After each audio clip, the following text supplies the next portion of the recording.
Vancouver. I don't even know why I'm laughing.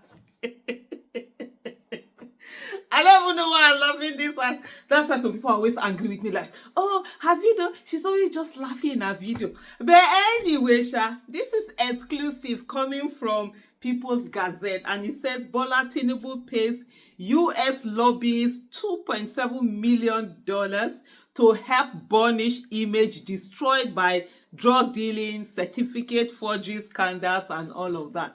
The only thing I'm going to say is that these lobbyists, honestly, they were actually very cheap. For them to collect just 2.7 million naira, $2.7 million, I would have expected them to be collecting nothing less than $5 million, because really the image is not imaging at all. The image is really down. I've seen certificate forgery, drug dealing, only one person, only one human being, all of that attached.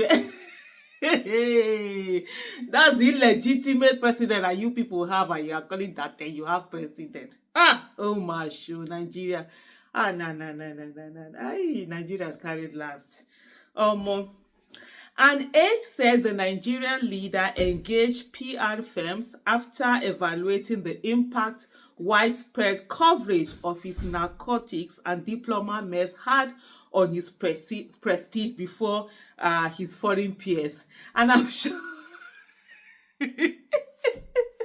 and I'm sure you've seen several times, several videos of Tinubu when he's amongst, world leaders, democratically elected world leaders, not the ones that rigged their way into office, not the ones that did the civilian coup, those that were democratically elected. You always see him, he's at odds. He never feels at place.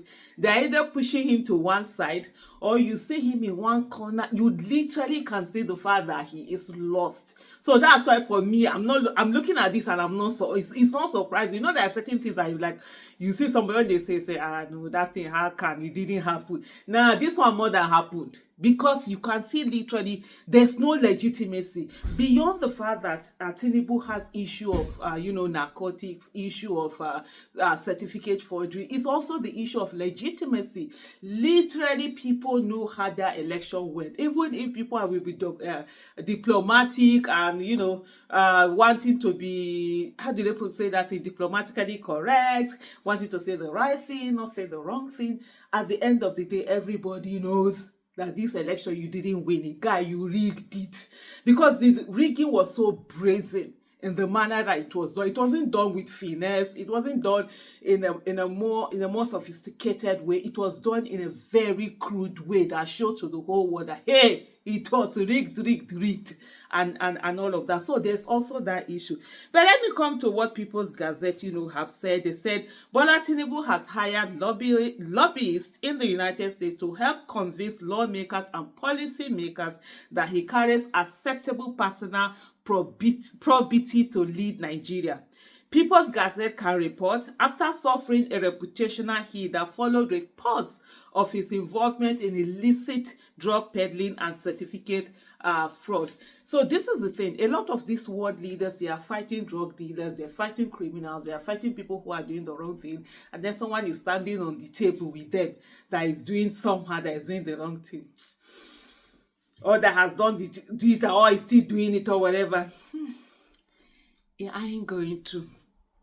Mr. Tinubu engaged public relations experts, including David Spalding of Lenap Legal, based in the sleepy Philadelphia suburb, to help his administration navigate Washington's concern about his unsavory public profile. The Gazette learned via documents and sources familiar. And so, like I said, no, people don't want to relate. I mean, there's certain things you don't want to stain your white, and Tinubu is stained. So anywhere you are going, you shall be moving, you shall be finding your levels, because you don't want your white to be stained. What a barrier. The Nigerian leaders deemed the hirings necessary after evaluating the impact widespread coverage of his narcotics and certificate saga had on his prestige before his foreign counterparts. A senior administration official said under anonymity to discuss the president's key vulnerability. Mr. Spalding's firm indicated it started work in April 2024, a few months after Nigerians' interest in the scandal peaked and the Supreme Court said it was insufficient to truncate Mr. Tinubu's nascent tenure. The president feels that the bad stories are impeding his ability to govern, the official at the Justice Ministry said. Look, I mean, some of us know they look down on him like a pariah, which is unfair. I hope I got that word right, pariah, which is unfair. If you see those pictures, if you've ever watched Tinubu in the midst of, you could see the way he's just like that unwanted person in a room that shouldn't be in a room, that is not supposed to be in a room. It really shows. Mr. Tinubu has attended summits of global leaders in France, Brazil, and Saudi Arabia, among others, but those invitations were largely statutory for Nigeria as Africa's most populous and largest economy. What Mr. Tinubu really wanted, the aides say, was to be given special foreign policy concessions similar to how Nigeria scored big under former presidents Olusegun Obasanjo and Goodluck Jonathan.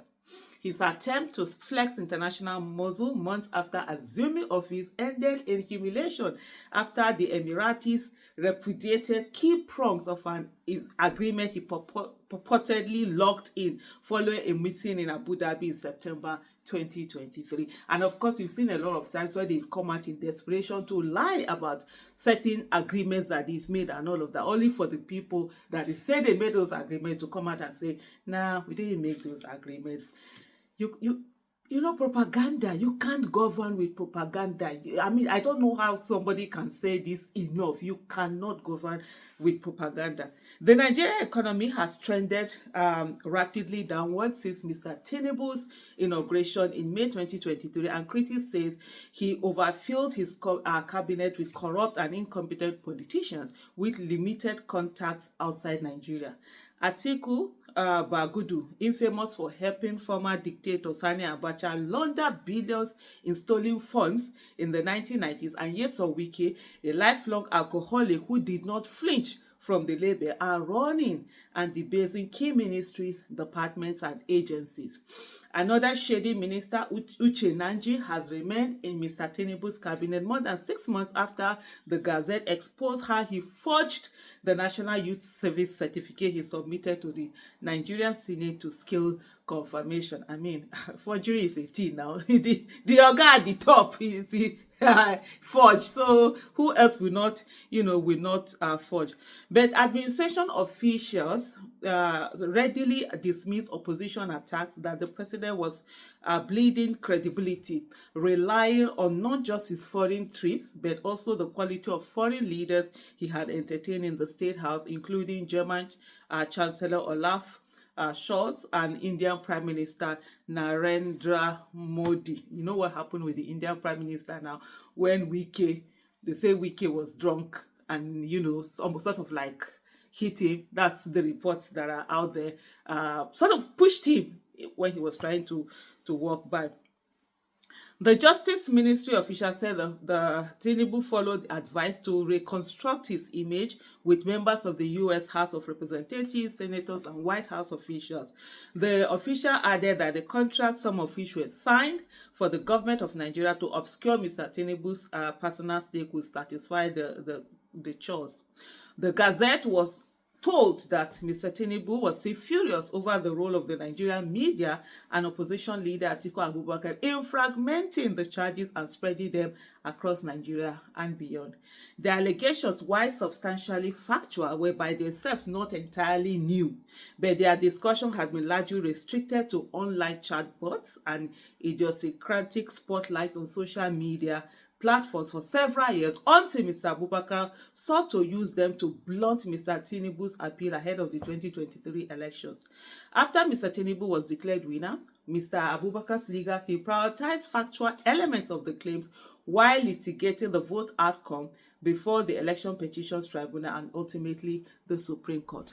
Mr. Tinubu's involvement in the cocaine business, which he still denies, despite U.S. law enforcement's account, had suffused Nigerian political cycles and what's this? And commentaries since he first forfeited about $500,000 to the US government in 1993. However, the general public's understanding of the case did not come until November 2022, when the Gazette was the first to publish the entire case file PDF as certified and released by the United States District Court for the Northern District of Illinois in Chicago.